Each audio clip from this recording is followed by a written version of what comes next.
festival on. So we're working with them to do that. But a lot of the time when people approach me now about film festivals with their current film, their big stress is, should I submit to festivals? And I'm always saying yes, because we want to get your film seen this year, later on in the year, from like winter onwards or fall onwards. The submission deadlines will come up between like now and beginning of June. So you have to start planning now. You've got in the lockdown, now that you've locked in at home, now is the time to plan and create a strategy that's very focused, all the right festivals, and do the submission so that you have something then coming up in the pipeline for this year, if that's what your goal is. If you want to get it into a festival this year, you've got until around now at the beginning of June, festivals that run later on in the year, as they hope to run in some shape and form. So a big stress is, should I submit? Because people might be worried now, because when they heard about festivals having to turn to online or cancel or reschedule, what was actually happening. And a lot of festivals were talking about it, and there was lots of podcasts and stuff. But obviously, for filmmakers who were new to it and filmmakers who didn't know, this hasn't happened before, didn't know what to do. So I've been reassuring filmmakers how to adjust their festival strategies during this time, and also how to create a new strategy for their film if they're worried about starting, if they want to start from scratch and not take on the current strategy they've got now. Okay, so it's more about adapting, but still submitting and still having a festival strategy, but adapting it to what's happening at the moment. Exactly. I mean, all the festivals that are running now that have had to go online, obviously their submissions closed a long time ago. So these festivals that are online haven't just gone online because they want to do it now. It's because they scheduled to run live and they've closed their submissions months ago. So ones that are going to run this year are still open. So in terms of the ones that are online, do you see that as something that is time limited? Is it mostly the ones in the summer, and what's the percentage of ones moving online? Is that something that you recommend in your experience, or is it just for now it's to make do for the moment, or is this something you see in the future as well? They're good for now. They're good in this period. There's a lot of problems with online, not just technology and streaming, etc. But the main issue is the geo-blocking. So, for example, the Cleveland Film Festival, we had one of our shorts there, and they did at one point say we're going to have to cancel. We were like, oh God, this is like an Academy Award qualifying festival, so what's going to happen? But luckily, they did come back in touch with filmmakers and said, we're going to go online. So we'll get back in touch if we can screen the film. And what they did was they went online really well. They actually had really good branding. They reinvented it all. It was all very, professional, very well done, very high spec. But they were geo-blocked and limited to Ohio only. So only people in Ohio could see it, which is fine, because obviously that's where the audience is. But nobody else could see it. We couldn't even see it ourselves. So it's a little bit limited in terms of, sometimes you can't get a very wide reach. And also the big problem is, it doesn't feel like a festival. It feels like watching films online that I haven't seen on Netflix and I will never see on Netflix. So I can discover new films, but the networking is missing. You can't replicate that online as you can in person. So the whole film festival is about networking and meeting other people, but with online, you can't do it. You can't replicate that, So you can still see your film if you're in that territory, for example. And it's got a lot of value to get a film seen by an audience that is a little bit different in terms of the context. There's a lot of good things about it. It's just the reach, it's the networking is different, if non-existent. And also it's got a lot of problems in terms of, as I said, with geo-blocking. Actually for a feature film, I think they're great online for shorts to get more shorts seen and just to keep it, the word going there and get the official selection laurels still. But the problem I have with them as well with geo-blocking is that we had a problem with the feature films. So with feature films, it's more complex. Mm-hmm. A festival that was going to run in June said we're thinking about going online worldwide. And it was a feature film they wanted, ours was in the program. And they said, can we do that? But we couldn't do it at all because their contract with their sales agent and distributors in South Africa, because it's a film from Africa, they already have the rights in Africa and they're not allowed to do online. It's already been in cinemas, it's been VOD, and that cuts out that territory. Other distributors were like, no, you can't have it because it's not going to be allowed for online film festival because it's already on VOD platforms, one in China and one in USA. So it just got really complex and we couldn't show it in the end. So all we can really do with our feature films that have got already sales deals, or they have a sales agent attached, or they're going to go to market, is that a lot of the agents who are selling it with us, obviously we're the ones getting it out there, but those who are selling it have said no to online for feature films. It's just too much to juggle. It's not linear, it's very difficult. They're open to if it's like just one state or one territory, but it still depends upon the festival and when it runs, and if it will cause a problem for any distributors that want to buy it for that certain territory.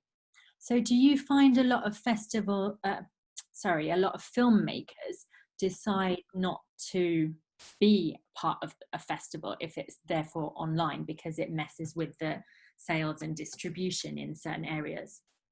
Yes, it does. Well, I mean, we've had quite a few films screen online recently, but they've all been short films. And the one which is doing a lot of them is The Cunning Man, actually. And because the filmmaker wants it to be screened as part of the selection, and because they want people to see it, whatever kind of audience it is around that state or that territory or the world, happy to do that because it's short and they want to get it out there. And it won't cause a problem for the sales agent of the short either, because it's not exclusive with them and we can get it seen far and wide. You know, it's private. It's all private. Online festivals aren't public, they're private. You know, you buy the ticket or you register for free, you get the link to watch it. So that's okay in terms of the sales plan and in terms of the exposure. That's all good. But with features, we've had to pull 4 so far because the sales agent has said it will jeopardize getting a deal in that territory if you screen it online before we get the deal closed. So again, it's that complexity because it might cause a problem for future, for the price of the film, the interest from the buyer, and they've got a deal in place. It's tentative. It still might cause a problem because it's not like a live screen where they can invite people to it and it's in the cinema. Online, it causes problems. And also, one thing they did mention, which hasn't caused a problem yet, is piracy, because they've said it could easily get downloaded or easily could get on the black market, which is probably slim, but then there's a chance it could because it's a feature and it has a star in. So again, that's more of a high risk. So that's what's been the issue, is mainly been feature films, and with a sales agent having to protect the consequences happening.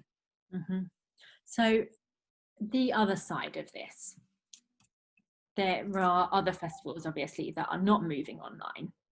Yep. Do you see a difference in those? Are they doing anything during this time that is different from what they might normally?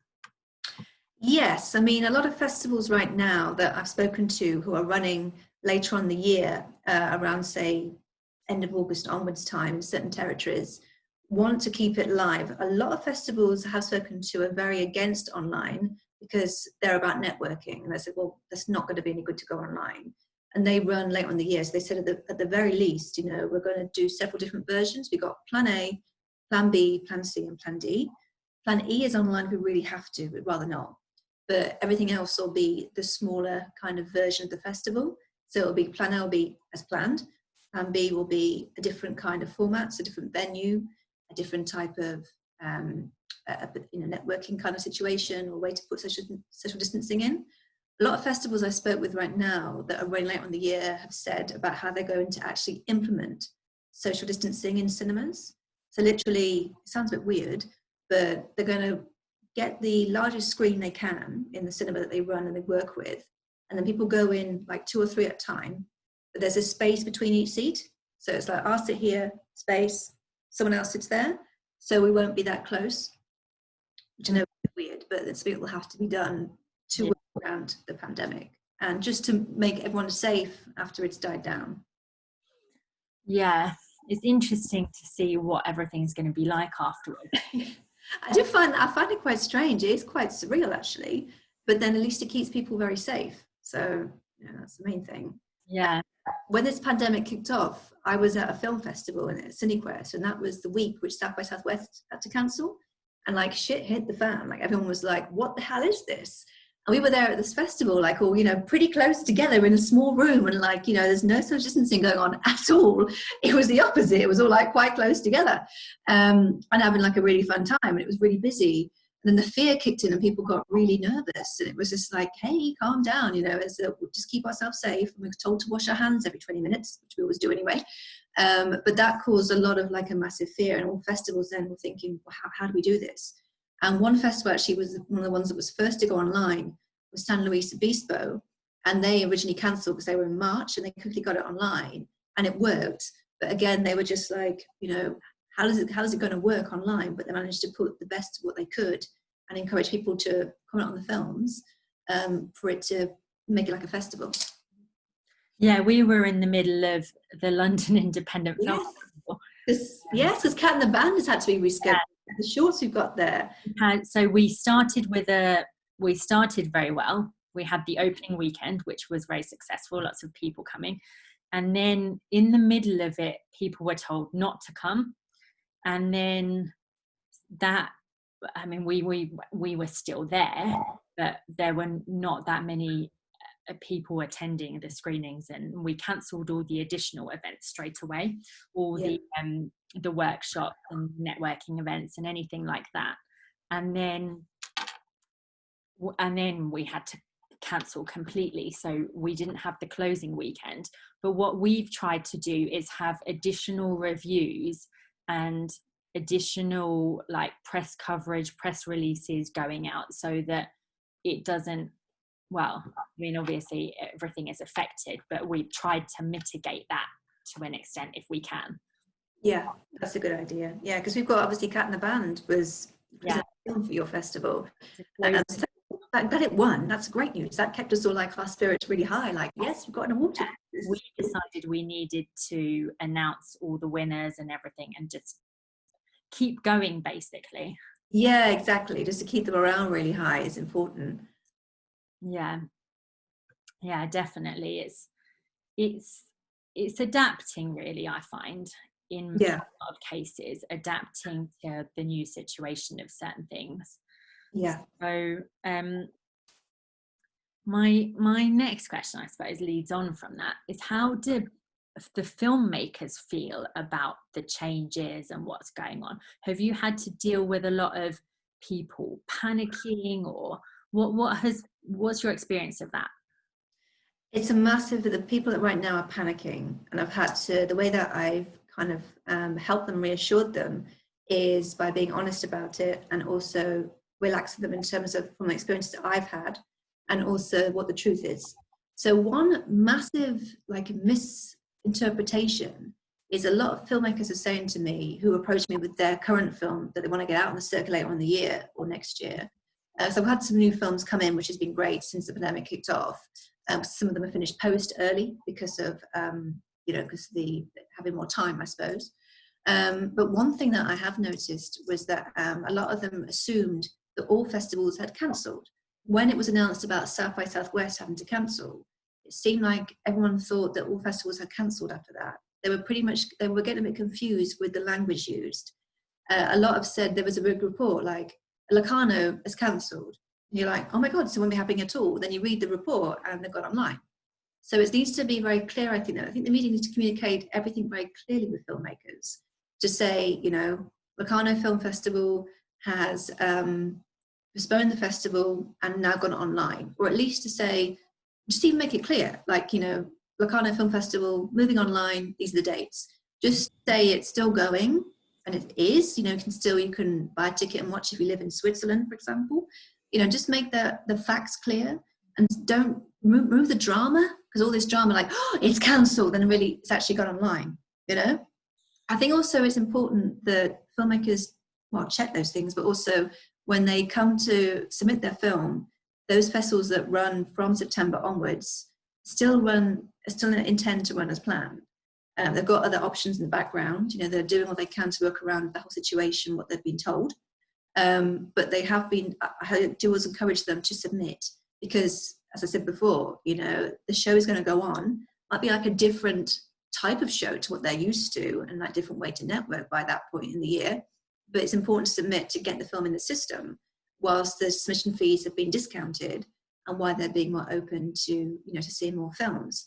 So I'm kind of saying to filmmakers, you know, carry on as you are, be flexible and be ready to adapt when the time comes to the festival running, and be open to online and be open to a different type of festival. But it will happen. So let's start getting things moving, and don't give up on your dreams. Otherwise your morale will go down and your energy will go down. You'll become, you know, depressed by it all. I had a conversation with a friend last night, and he said, well, I bet for you, you've been stressed. No festivals to go to, nothing to do, nothing coming in. I was like, we've got a lot of stuff coming in. We won like 30 awards during this pandemic, when I've been either online festivals or the one that just finished in Idlewild. So we won over 30 actually. It's still going on, just online or differently. I've got new films come in, they're ready to go and see what happened later on in the year. Current films are still getting festival invites later on in the year too. So it's all happening. It's just, I'm in my house. I'm just not, you know, there's no picture of me at a festival right now. So that's really what's different, adapting to the situation. But business as usual, you've got to keep planting the seeds to make them grow later on this year. You can't just give up and, well, I'm on pause now. If you pause too long, you'll miss the boat for this year when festivals start coming back live. Yeah, a lot of, as filmmakers, a lot of promotional activity that we do is online. And, you know, there's a lot of stuff that we can do by ourselves, especially with all the social media and everything. And are there any particular tips that you would give filmmakers in general? How can they use these things to their advantage, but also specifically to now with this COVID-19 and people re-strategizing? What can they do, and what would you advise people to focus on? I would advise filmmakers to keep up to date with the industry trades and see what's happening, and also to keep listening to what's happening with the smaller festivals that would be more best for their film. Like, we keep hearing in the media all about the bigger festivals, you know, about obviously Cannes has pretty much collapsed. And we've been hearing about this, obviously Tribeca's big thing, which is the One World Film Festival, which will be like a global, worldwide charity fundraise, which will be with older movies from Tribeca's previous editions and other kinds of movies, which is nice to keep doing things like that and keep participating. But I think the key thing is not to buy into the fear. Is that people, you know, start with an email like, well, industry's shut down. What terrible times we are so uncertain. All this fear will not help. If they keep reading it, they'll keep putting it in their mind. The key thing to do is not engage or buy into the fear, and literally ask someone like myself, an expert in this area, and read something that's, you know, more helpful on Film Freeway, for example, or Movie Maker magazine, to actually help people in terms of knowing what's actually going on with festivals that are smaller ones, bigger ones, you know, so to keep on top of things and to, you know, to believe that it will carry on, it will, and not to let fear overtake them to the point where they give up on themselves. That's something that could happen. Yeah, definitely. It's very important not to kind of get depressed and, you know, lose. And it's obviously it's easy when you're not being able to shoot a film right now, etc., and keep your hands, you know, like you keep them in your hands and stuff. But it is important to keep very focused at this point, and to really, and I'm not saying like read things properly, but maybe just actually for festivals, what they could do is maybe make things very clear to the filmmakers filmmakers who have sent their film to their festival. So, for example, Palm Springs Shorts Fest, yesterday they announced they're going to go online. So they sent a very detailed email, actually. It was a very good email. It was very, to me, it was long, and it was detailed. And they said they're going to go online, and what will also happen is they will be refunding all submission fees for those that submitted. And it goes on as normal, and we'll let you know May the 15th if you got in or not. And then, you know, thank you very much. In the middle of the night, they sent another email, which I woke up to, and they said, we haven't cancelled. To avoid any confusion, we are just giving you a refund as an act of goodwill. So thank you, but as we're not going to be going live with the money back to you, but we're still going to go online. You know, it's us giving you the refund back, because, you know, we're not going to go live.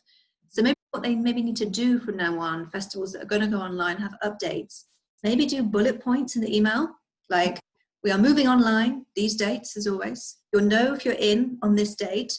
and here is a refund, act of goodwill. Just keep it really clear, because people, when it was really clear that they hadn't. Yeah. Just make it crystal clear. And I think festivals should talk to filmmakers more, in terms of just keep them updated. You know, say any festival that any filmmakers into a festival, every festival I think should just give a note saying, aim to go on as planned. We will keep you updated, or we've got this other plan B or plan C or whatever in the pipeline, things like that, you know. So just so that people know what's actually happening and not be left in the dark and start getting fear bubbling up in them. Yeah, especially if people are worried and concerned about what's happening. Easy to misunderstand an email, so if it's not clear in, like you say, in bullet points, is probably a good idea. What I have noticed, a lot of festivals are coming together and really helping filmmakers. And what I mean by that is that there's been a lot of discounts available, more than was normally. Like Austin gave discounts extra. They were in November. Austin gave discounts. Discounts for the submissions. Yes, yeah, for the submission. Sorry, and so did Buffalo Film Festival. Put their deadline to be extended with the same rate. Festivals are helping filmmakers by not charging any higher fee. We'll give it a discount, X amount off. You know, so it's going to be a small fee, which is very, very good. So that's always, festivals have been very helpful for filmmakers to not let them worry about money and to, like, we want to see the films, but here's a discount rate, which has been very good. Mm-hmm. So what other tips would you give to filmmakers in general now? In general, in terms of, like, if they've got a film that's just about to be completed, it's a short film, I would say plan as normal, you know, festivals running later on in the year, and keep your goals the same, tweak them if you want to, and also think about your budgets. Like, obviously when things start getting back to normal, plane fares could be quite high or quite cheap. We don't know yet. Obviously the cost of living might go up a little bit because of recession might come in, who knows, but you know what I mean, like some territories around the world will be different to UK. So it's important then to have enough money available to plan for anything that could be more money than what they expected it to be. So when you're planning for traveling, obviously get the best rate you can on the flight, but have money available if it is higher than what you might expect. Mm-hmm. The same with accommodation. Airbnbs might be all right, but depends what area. So redo your research on where best to invest your money for accommodation. And is it better to hire a car, or is it best to do Lyft and Uber, whatever? How much can we be there? How long can we be in the festival for? How much can we afford in terms of money for food and drink and travel and accommodation? So I think now is a good time to really do like a big cash flow and a budget forecast for festivals. Now's the time before everyone gets back out. What I also suggest is with your goals is to, you know, readjust them where you can, but still be positive and realistic. So that's definitely for shorts. The same with features, but also with features, I'd also probably now start approaching sales agents and ask, when are they going to, you know, start looking for more films? Which markets are they going to go to? Because obviously the Cannes market's now gone online, and that might not be as impactful as having like the market at TIFF and the market at AFM in later in the year. So maybe it could be good to think, when do I want to get my film out there to buyers or to get a sales agent? Do I want to do festivals first and then go to sales? I want to do both at the same time. So really start making decisions, do the research, you know, ask sales agents, are you looking for films right now? Or are you not taking anything on? And then also think about where festivals fit in. So feature, it's a bit more complex, obviously, because you've obviously got, you know, having to think about the longer picture with sales. But that's always important to think about that now, as opposed to waiting until last minute, obviously. And also now's a good time to start getting your message across and like your artwork being tip top, your stills being the best they can be, making a good director's statement, making a really good press kit. Planning if you actually want to get any press and what the quotes might be when you're at festivals and when you market the film. So all of these things can be organized and quotes can be given now when you're ready to go. Yeah, that's a really good tip. Get press ready and and the money for it as well, and the money for it too. It could be good deals or they could be higher. Depends who you go to. But now the time is to research and have the calls all the time. Great. What about networking? So I think that's like you said, it's a massive part of festivals. You go to the festivals in your area, you submit films to the festivals that you can attend, you meet filmmakers. There's a whole social side to it. Yeah. How can people do that networking online? Are there ways? There is a way. When we were speaking with the Rebekah Film Festival, because Rebekah went partly online, they're going to be rescheduling to continue and be live in November in NYC. And they actually did this Zoom party, which was quite interesting. So it was like we are now, and, you know, having like is it going to be a martini, not like a glass of water, but a martini, and, you know, talking, and I'm X and I do this and my film was here and that kind of stuff. It wasn't quite the same as being with somebody in a room, like, hi, I'm Rebekah, I'm a festival doctor. It wasn't forced, it was just different. You had to adapt quickly to what you were doing, you know, so it was quite intimate in the same way. And it was obviously safe by being in your house and not being in Tribeca right now, obviously, or NYC. So it had a lot of good points, what they were trying to do, you know, and having like, you know, a proper party and making it a fun event than being like, say, a Q&A afterwards. So it's experimental. It's a bit hit and miss. I mean, for example, at Cleveland, they didn't have that because it was all about the films. They didn't know how to do that at the time. And with Zoom, you know, you can fit lots of people in on audio and in video, but it's limited to how much you could fit in an actual room at a festival. So in terms of like with online networking, it's still a work in progress. And I think if someone nails it, how to do it really well, I think it could work, but it is still trial and error, to be honest. And I'm doing some networking online. There you go. So it can work.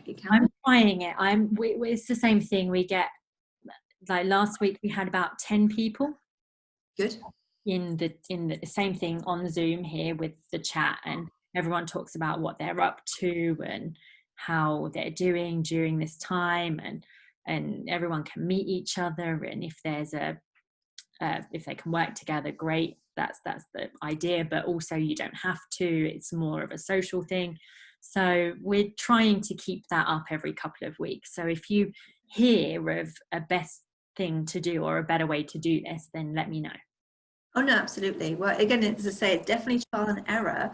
I like the intention behind it, because obviously networking is important, and it doesn't. What actually hasn't worked is a friend of mine from the Valley Film Festival. She's brilliant. The festival's great over in LA. They did this. There was an event called Film Festival Day with a company called the Film Festival Alliance, who were brilliant. And what happened there was it was quite interesting, because they had this all over North America, about 27 North American festivals all joined together to raise funds for each other and put on a very good film. I'll pause there. On a very good film. And they had a Q&A afterwards, but it was difficult because people spoke over each other. It wasn't like a one-to-one like we are now. It was pretty much, say, team, you know, here's the question. Everyone spoke at once. You couldn't quite hear it. It was a bit, what are they saying? So it didn't work in that respect. It was a good intention behind it, though, obviously, and you could just about pick up what was going on. But again, it wasn't good for networking because it was, you couldn't really hear it, but also you couldn't afterwards talk with them and all that kind of thing. So it was a little bit, again, hit and miss. But Q&As are good to listen to, but networking after that will be difficult too, because you can't get access to them afterwards in the Zoom chat. Yeah, interesting. Yeah, it's a good intention, because obviously it was 27 festivals in North America all coming together to help each other during the time of what's happening now. But it just felt it was a bit, you know, it worked, but it also didn't work. So there was some issues just with again, communications and getting the message across, really. The film went down really well. It's a very good film, apparently. Something like Phoenix One, I think it was called, or something. But it was just, again, an experimental thing again. Cool. So I run the London Independent Film Festival, and I'm also in the process of setting up the LA International Film Festival, and that runs in November. So at the moment we haven't planned to be online. We just see how everything pans out. But as you're saying, a big part of everything is networking. So we'll try to be in person if we can, and we'll move well, we probably I don't know whether we'll move online. I'm not sure yet, but we'll just see how things go. But you also run events in LA. Yeah. So has that affected you in any way, or what's your plan for that? Yeah, so when this pandemic kicked off, me and actually Vivian, we were in LA and together. And that week before, about 4 days before LA shut down, I hosted an event at a wonderful place called El Cid in near Los Feliz and Sunset in LA. And it's called Visionary Filmmakers Showcase. And it's basically an evening of networking and films, short films, by up and coming, edgy directors. Mm-hmm. So I think it was about 8 or 9 shorts, and there was a lot of networking going on. And thank God it was a miracle. It was raining that day in LA, like, bad rain. And it was pretty much a full house, even though it was like about to kick off the pandemic. So that was absolutely wonderful. Everyone had a really good time. It was great networking. The films went down well, and the place was really good for what it is. And they then said to me, we'd love you to come back as like a monthly fixture at this event, because it sells really well. We do good in the bar, we do good in the restaurant, so it's a good event because it's always going to be full. So I was like, yeah, definitely. So I put out my call for submissions on Film Freeway. So I'll give you the link and the password, the link and the discount code for that if you want to submit your short, anyone out there. But then they said, when do you want to come back? So we have it in for end of June, and then they're going to be rearranging the tables in their restaurant. So there's this like long table that's going to be cut out into certain pieces so that everyone is away from each other and not too close. I was like, great. But my only issue is actually, when can I get to LA? So they aim to reopen El Cid middle of May, if that's okay with the California government. Some parts of America have started to reopen, some haven't. Everywhere's different. And LA is one that's a bit more locked down because it's obviously a bigger place than, say, other smaller, well, not small, but other parts of America that are more spread out. So the minute, it depends when I can get there. I aim to be there for end of June. I've got the lineup, well, I haven't got the lineup sorted, but I've got spaces now, and I've got more films I want to see come in, so I've got time to create it still. But people asking me, when is the next one? They want to come. I said, well, this should be the date, all being well. Otherwise, it will probably be maybe like July, perhaps.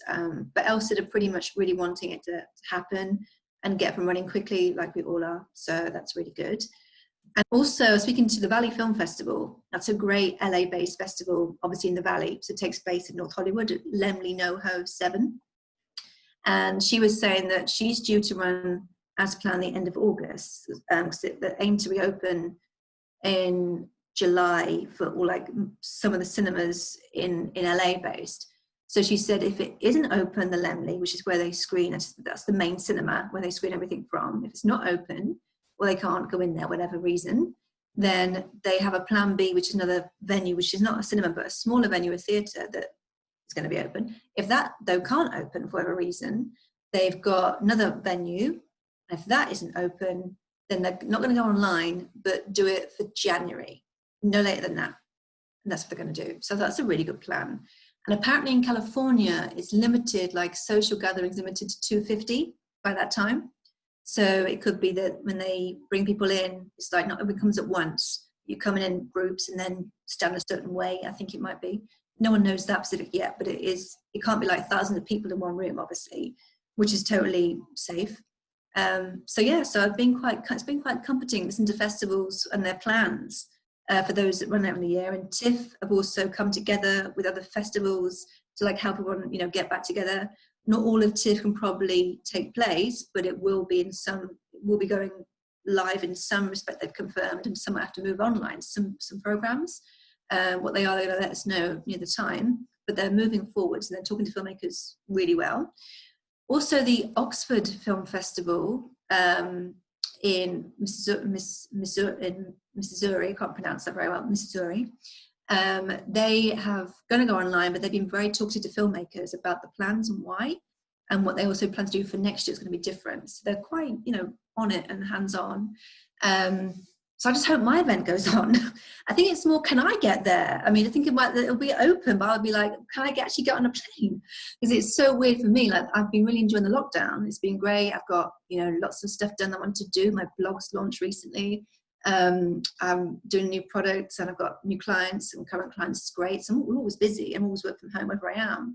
But it is just weird because I normally looked at my diary. I would have been to like 6 festivals by now. I remember seeing my diary, the Tribeca date, it says plane to Tribeca at 7 a.m.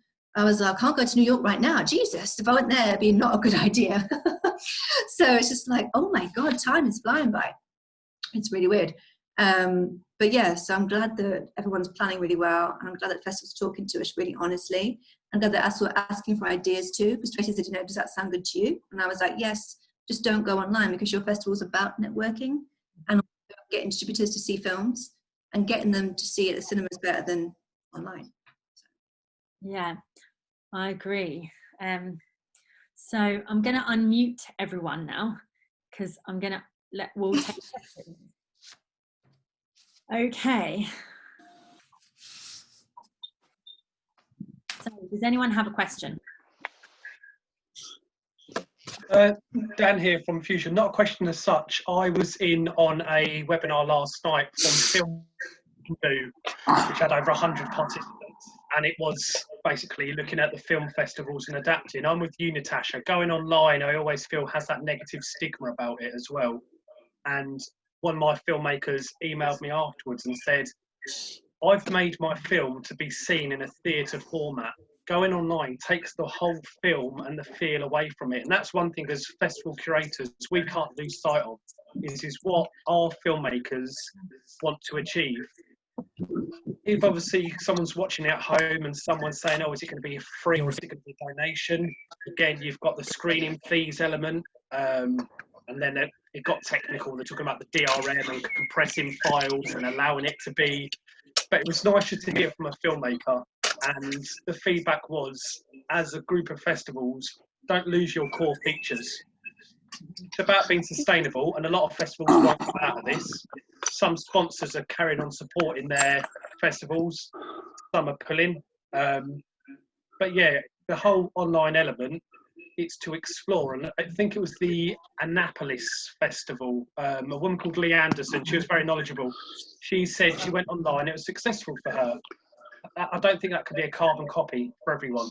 No. I think this now is a level playing field. My observation is that Hollywood, the blockbuster summer for all multi-million-pound films is gone. They're not going to recoup their money if they release it online. The content that everyone is crying out for, most people have completed Netflix, as far as I'm aware. They're crying out for independent filmmakers' content. And it's for us guys to have our filmmakers' content and try and assist them getting it seen.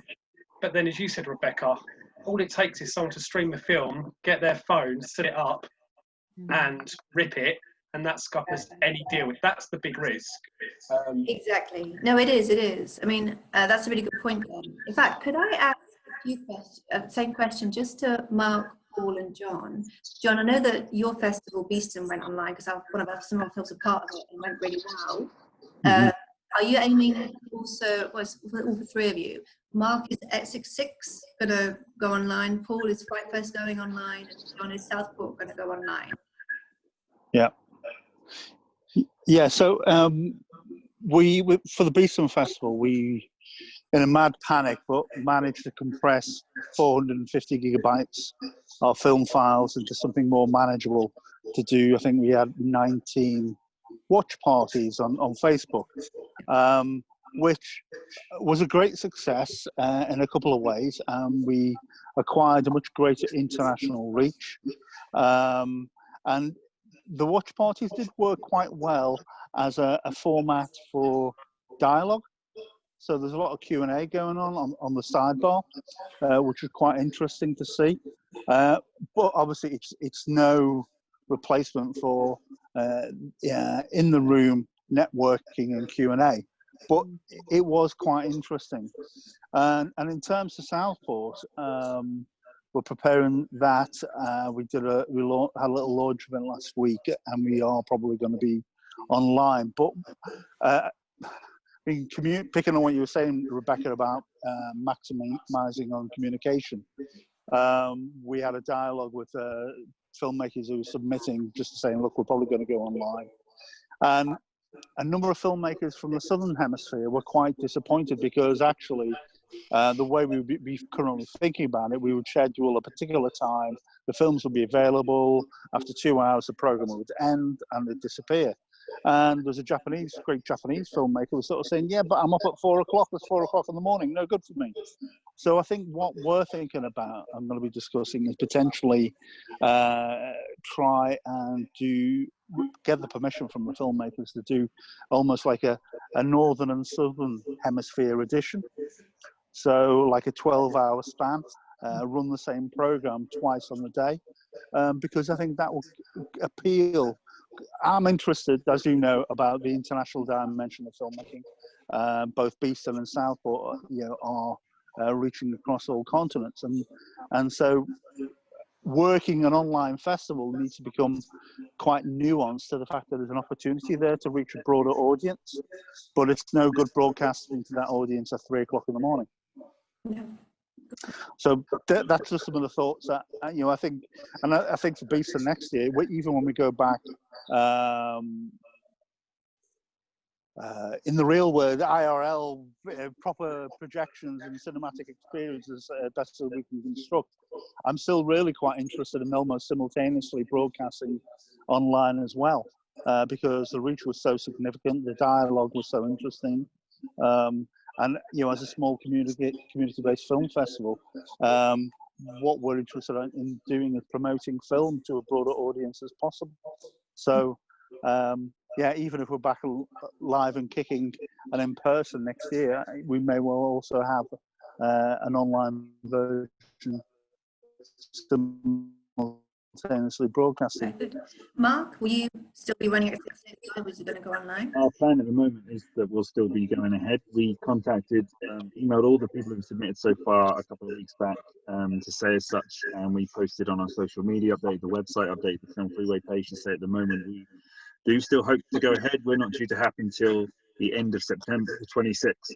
And as ours is just a one-day event, we have quite a small footprint in terms of logistics and putting it together, so we can afford to wait another couple of months before we even decide should it be necessary.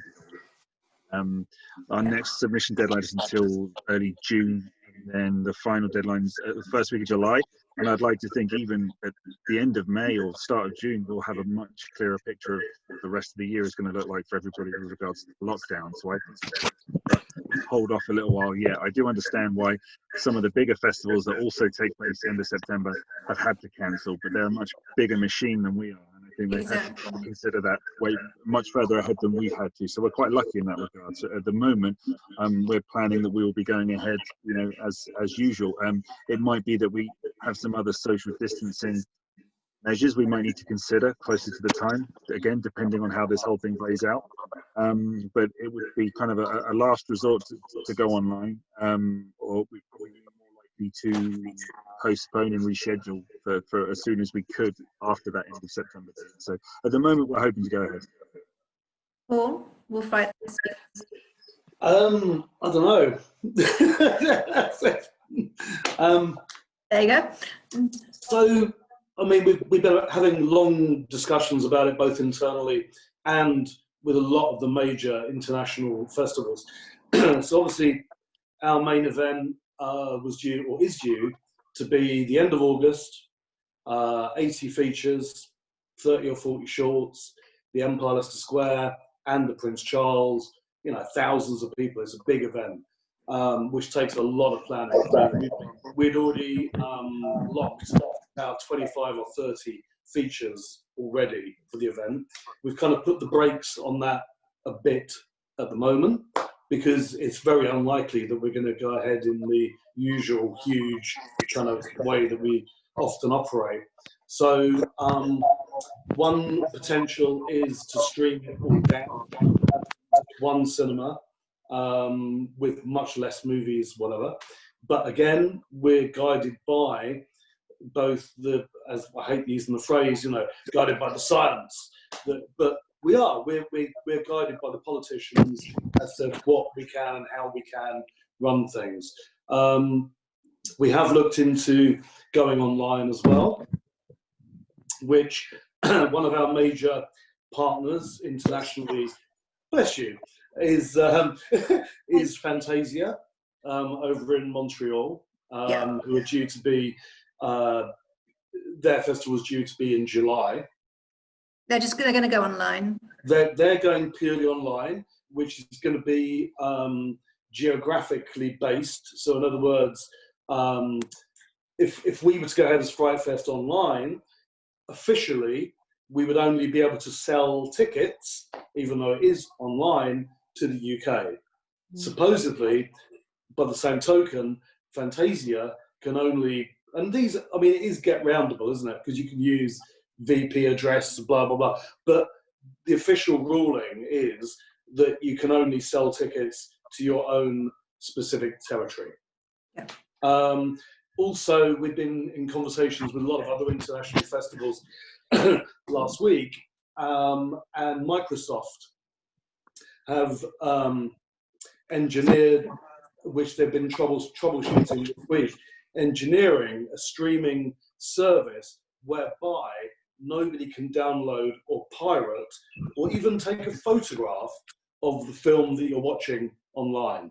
So they're trying to ring fence from the security aspect to obviously protect filmmakers, because as with Fantasia, as with us, a lot of our stuff is world premieres. If we're going to world premiere something for everybody's TV or computer in Japan or Germany, they might then pirate the pieces. Yeah. So there's that as well. In answer to your question, who knows with regards to the distancing stuff? Because at the moment, Warner Brothers is still holding out for Tenet and for the Wonder Woman movie to be released in the cinemas before us. We're at the end of August, so they're looking at July, still on the release schedule. But I don't know how social distancing within cinemas is going to work, because okay, you can sell every other seat, but you're still going to be congregating. It's you know, it's just nuts. I mean, not as nuts as if we were all doing music festivals where we've got gigs going on. I mean, Christ almighty, there's going to be no gigs for the next God knows how long. And I know a lot of people in the music industry who are having the same conversations about music festivals. The other thing with us is, obviously, August is our usual main event. Halloween, or the end of October, early November, we do a smaller one-day event. We've already decided that as long as there's no second wave and blah, blah, blah, blah, blah, that we'll expand that. So that will be probably a 3-day event rather than a one-day event. So rather than doing the 80 movies in August, we'll split it so that there's some at least for that. Okay, that's good. That's good. So it's a long-winded answer, but it's a bloody hard question. No, but that's great. It's really helpful, because that's stuff that I need to know, and everyone else needs to know as well. Because obviously, with Fright Fest being such one of the such a big festival, I was thinking about you the other day how it would cope. One thing actually about cinemas reopening, they've started to do that in certain parts of the US, not all areas, but certain parts. And in Texas, what they've done is they've opened it for 25% capacity. So it's not a full house. It's basically 25% is allowed in the cinema at one time, and everyone has to go in a different way, like not all Zoom. But literally, there's a space between, when you're queuing, there's a gap between. You go in like 1 or 2 at a time, you fit, with the space between, so everyone has to be spread out. Again, surreal, but that's what they've got to do for now until it calms down or whatever, that kind of thing. Until one person coughs in the cinema and everyone gets up and leaves. But that's the reality. That is it. And also people, when the beginning, when I was at Cinequest, it was just weird when it's someone new, I normally do the handshake, and I was like, hi, and they went just, oh, hi. Like, it was really weird. They said, remember, and there was this whole thing with toilet and like hand sanitizer. It was all like running out in shops, and people were like trying to steal hand sanitizer from me in a bag, and I was like, calm down. Anyway, but wash your hands isn't what you need. Is that? Yeah, at Lift this year, we were doing, Open my door.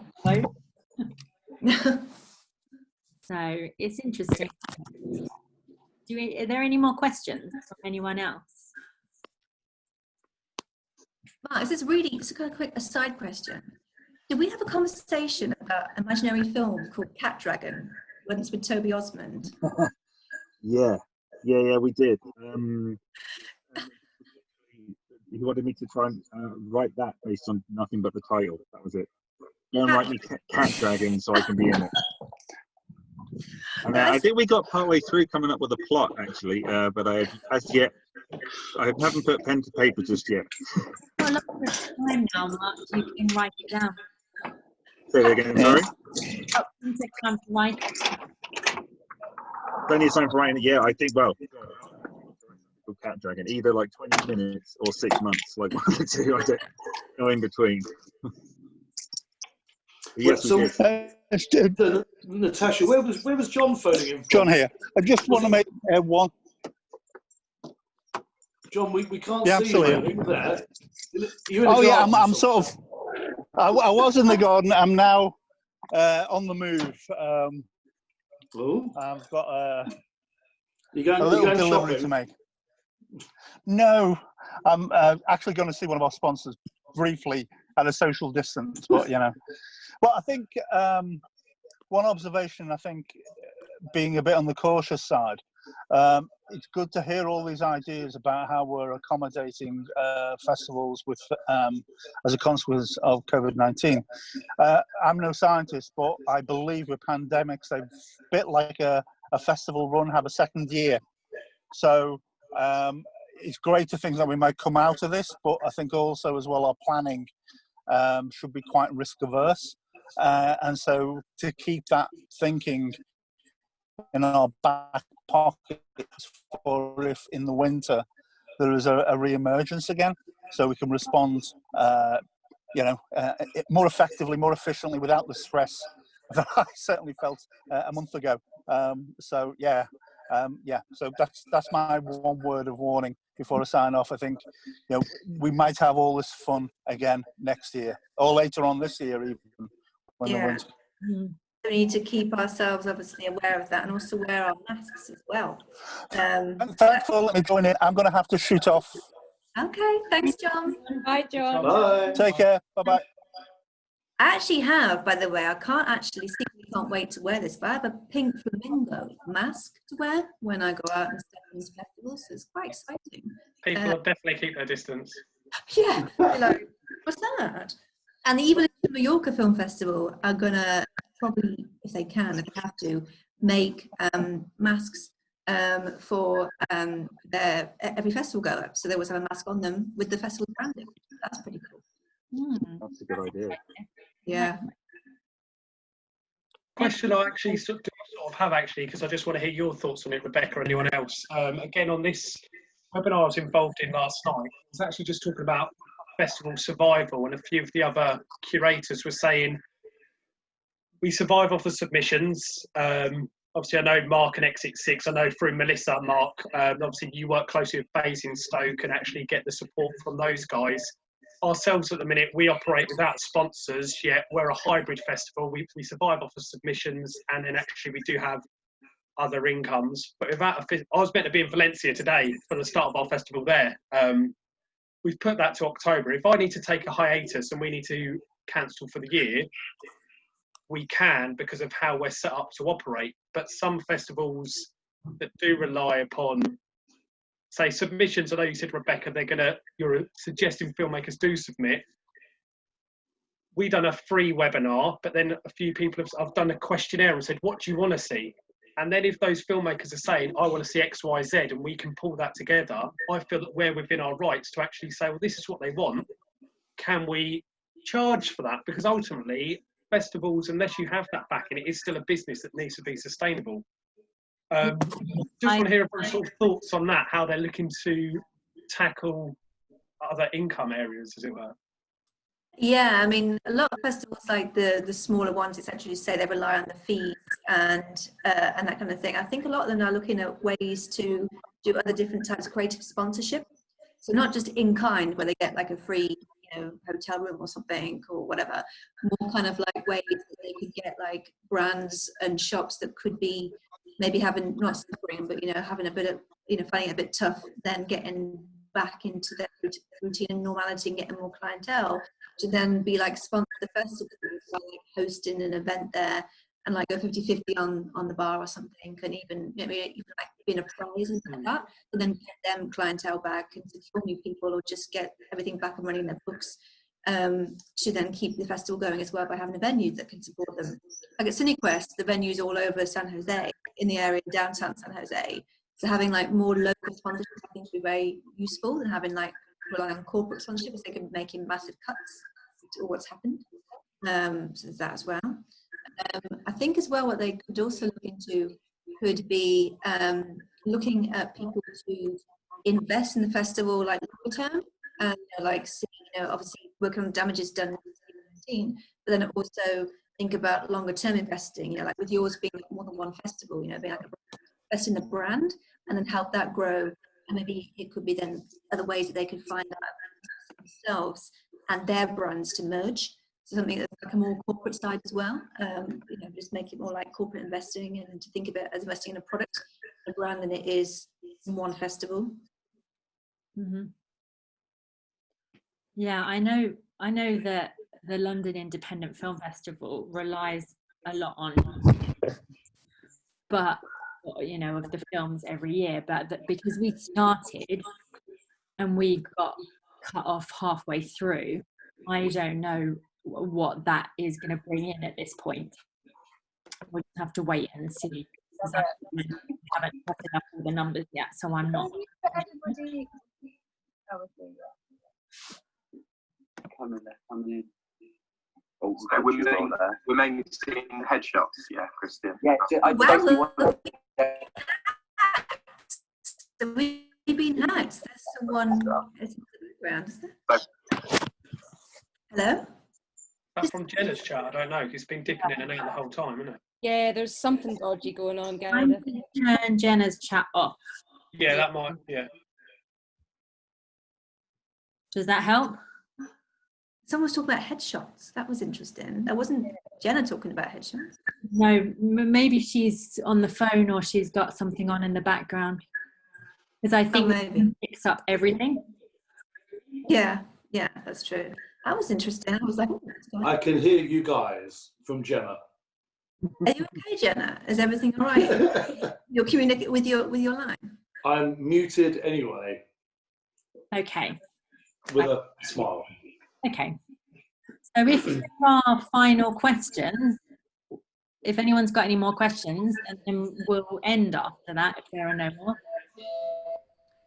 I got a question. 2 seconds. I have my doorbell. Just 2 seconds. Thanks for saying out loud, Paul. Can you read this as well? Yeah. Okay, I was wondering whether this is coming through on mine. No. Ha ha ha. Yeah, she's changed, old Jenna. She looks weird. She looks like a weeble. She can still hear you. Oh no, shit. There you go. That was my Amazon delivery, which is nail varnish remover. So No more fluorescent yellow. No, it's coming off now, so it's on its way out, so I have to get rid of it. When I can one thing I'm desperate for is actually going to get my nails done. This sounds really vain and stupid, but just like I do really want to get my nails done.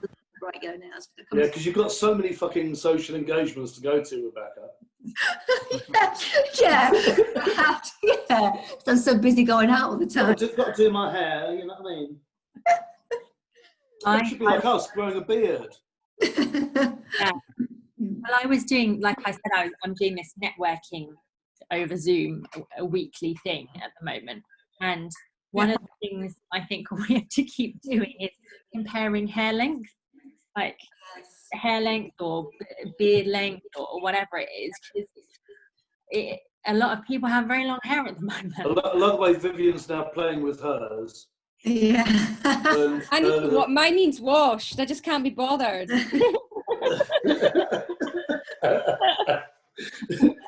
You could be like Rebecca, getting yourself ready with your nail varnish and, I've just got my cats entertained, so. There you just go. me and the cat. Your cat always sleeping. Yes. Yes. Excellent. I'm doing a networking at 8 p.m. tonight.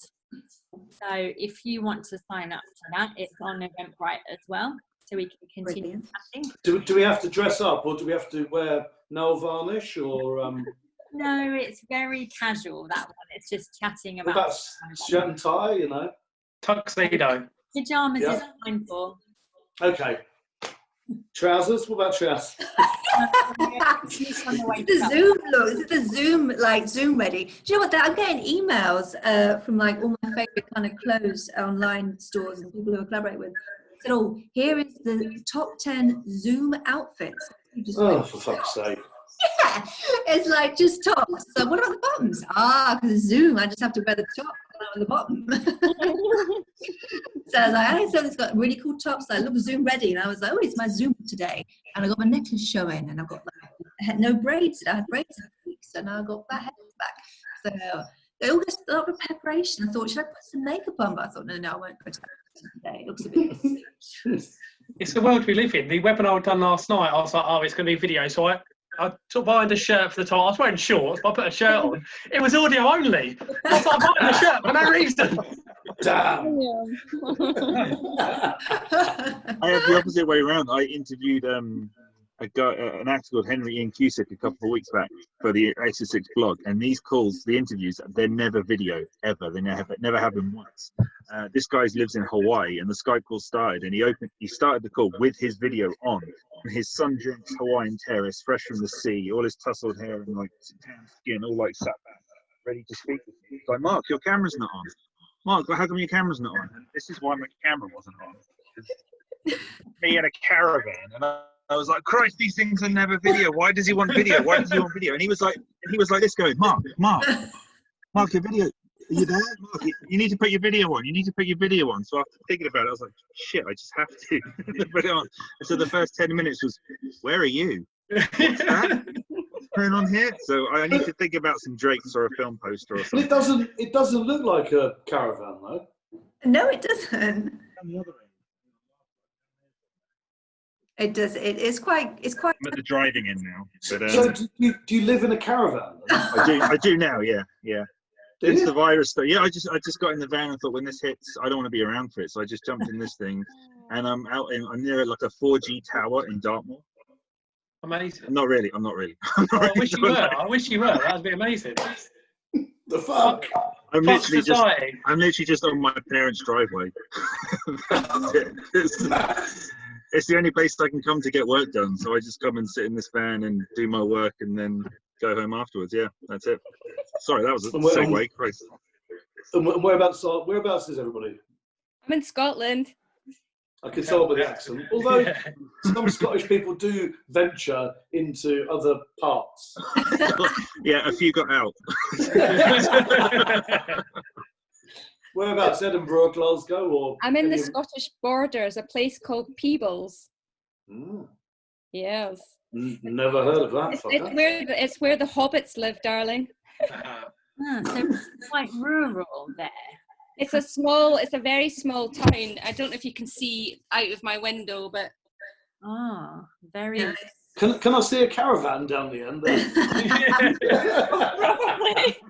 You look like you have no neighbours. No, not really. It's just kind of me, the cat, and the Highland cows, and that's it, really.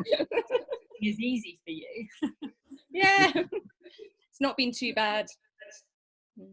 Well, I'm in Essex. Hence the nail obsession. Right. So I can all Uber glam for a Zoom. So in Loughton. So I'm near Epping Forest. So I'm in a nice, not rural, but more like a countryside kind of area. But nice and green. My garden's looking good. I actually have my gardener normally comes in and helps me out, but sadly he has not been for a long time. So my garden is wild. But he said he doesn't want to come until it's safe to come into the garden. But I just said, why don't you just how about we just do something where I leave the key for the back gate and the funds for you underneath my mat. You just go and do your thing and leave and just text me. They went, oh, no, that's too risky. How? You're not going to see me. No one's here. But you know, I think it's a way to excuse not to work, isn't it? So well, that's by the by. I just want their nail salon to open SAP. Really, is the key thing right now. Sure. I'll send it to you if I can find it. It was someone putting their hands through a letterbox, and the person was manicuring their nails through the letterbox. Wow. So that might be appropriate. Well, I might just do a. That might be, at least that way it's safe, and I can just wash my hands afterwards, so it'll be fine. That sounds like a manicured glory hole.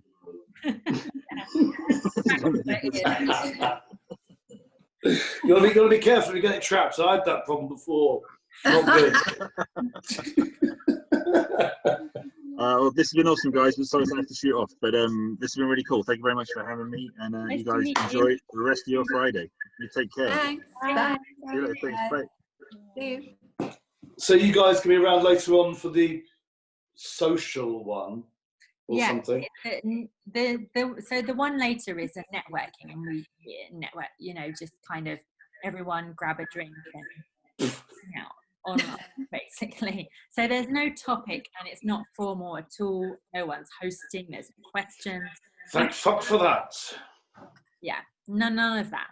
Very what's the word? Very Casual. casual. Yeah, very casual. Very good. Okay. I just thought it would be good for us all to be able to stay in touch. So did you do that last week as well? Yeah, I did one last week. It was the same thing. It's Friday. Trouble is though, who turned up? Was there any absolute fucking bores that you just want to get out of the room? Because obviously, if you're stuck on with some cunt that's like, we're like, oh, really sorry, mate, we're just losing you there. The signal's not very good. So how did that work, Natasha? Or did you cherry pick them? No, I don't cherry pick them. Who does? No one. It's an open networking. So who turned up then? What happened? It was, yeah, everyone just chatted it was there for an hour, but you don't, if you're not feeling it, if you don't want to chat to anyone particularly, then I suppose you can, like, it's very informal. You can come in and leave whenever you like.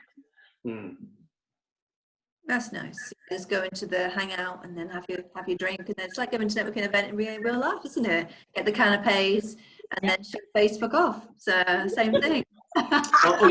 Are you bringing the nibbles then, Marbs, or not? No, I need a chef. I live alone, so there's no one else doing anything. I'm talking about crisps and bloody cheese with pineapple or whatever the fuck it is. Sounds like you should be bringing the nibbles for. I always bring the nibbles, darling. Excellent. That's a very like decluttered and very tidy like bookshelf you've got there, Natasha. It's like no, I haven't finished. Oh, no, they're all like half empty at the moment because there's nothing on it. I know it's yeah, it's a bit empty. I'll get there. That's what you do when you watch all the TV stuff now, and you're like, oh, what have they got? What books have they got on there? Like, have I got news for you? And even the news, stuff like that. So I feel like I built too many shelves. I'm not sure I have enough books to fill them really. Oh, I can lend you some books. You can have some of mine. Pop them in the post. yeah. Paul, what's in the frame? Is it a painting or a poster? I want to know. It's an original poster. I've had a couple. Oh, wow. Wow. Oh, I love them. The original ones. Thank you for showing. They're so lovely. And you get Daleks as well. Daleks. And then this side, there's lots of Twin Peaks. Oh, I love Velvet. Oh, yay, Blue Velvet. Oh, I love Blue it. Velvet and Japanese Twin Peaks. Your place is Wonderful. brilliant, Paul. I love it. It looks amazing. It does. That stuff. Oh, Yeah, it's amazing. And gorgeous pictures, gorgeous posters. Mm-hmm. oh, thank you. Blue Velvet posters, gorgeous, isn't it? Stunning. Oh. Love David Lynch. Me too. What was his last film? Was it this? It wasn't The Straight Story, was it? He did a film ages ago, didn't he? It wasn't. What was it called? No, his last real thing was Twin Peaks Series 3. Yeah, and also he put a short film recently on Netflix, but I'm not Yes. sure what I really thought of that one. The Talking Monkey. Yes, that one. Yes, it was very disturbing. I haven't seen that one. Oh well, It was interesting. have a look, Natasha, and see what you think. Did you watch Gangs of London, Natasha? No, I don't have Sky. Is it only on Sky? It's on Sky and it's on Now TV. No, I don't have. Now TV has Sky things, doesn't it? But I don't have that. That's really good. See, I've actually, since it's lockdown, I've suddenly begun watching Hawaii Five-0, which Oh my God. I don't know why. Why? It's on. I'm like, oh, I'll watch it now. That seems to become a regular thing, like every day. Are we talking the original 1970s one, or no, the it's remake from? It's the one with James Caan. So sorry, Scott Caan in. So it's the one which is really cheesy. But one of the leads, the guy that plays Steve, is quite hard, but it's quite nice. I thought you'd be more the Golden Girls, which seem to be the hot thing at the moment. I haven't sat through that. No, I remember I watched last night. It was quite late, so I was about to go to bed, and I thought I'd just go on, see what's on. And there was Murder, She Wrote. I was like, oh, this is a bit of a nostalgia. So, Which one? Murder, She Wrote. Oh, Murder, She Wrote. Okay. Yeah. Which is very good. You know, that is a very good show. So because it's shot in America, so I watched this from America, really. So, which is good. Well, what about you, Vivian? What have you been watching? I watched far too many things. I have exhausted Sky, Amazon, Netflix. I literally have done everything. I've just watched Normal People on BBC Three. I did the whole 12 episodes in a day. Ah, okay. And I've been watching copious amounts of films, loads of. I'm really into serial killers and murderers. So I've been watching The Innocent Files on Netflix and lots of documentaries on there. And I watched Contagion again, actually, that was made in 2011. Well worth a watch now, because it's basically what we are living through now. Right. And Gwyneth Paltrow gets killed off in the first 10 minutes of the movie. It's quite remarkable. So, but yeah, I watch a lot, Paul. Yeah. Good. Oh, nice. Excellent. That's good. Cool. Right. So what time we got? Is this 8 o'clock or 7? Yeah, 8 o'clock. 8 o'clock. 8 Cool. o'clock. 8 o'clock. Good. Well, unless I'm washing my hair, you know. If I don't make it tonight, Natasha, I will do one. Okay, excellent. Yeah, I'm gonna run them every week. Yeah. Every week or other. Until the end of time. Yeah. Until however many months we have to stay indoors. No, it will continue probably after the lockdown as well. So I'm going to just keep doing them and yeah, work out as we go if there are better ways to do things. And All right. Super. Okay. Lovely to see you all. Today it was great. I really enjoyed it. Thanks. Bye-bye. Thanks, Natasha. Bye, Paul. Bye. Bye, bye, bye. Bye.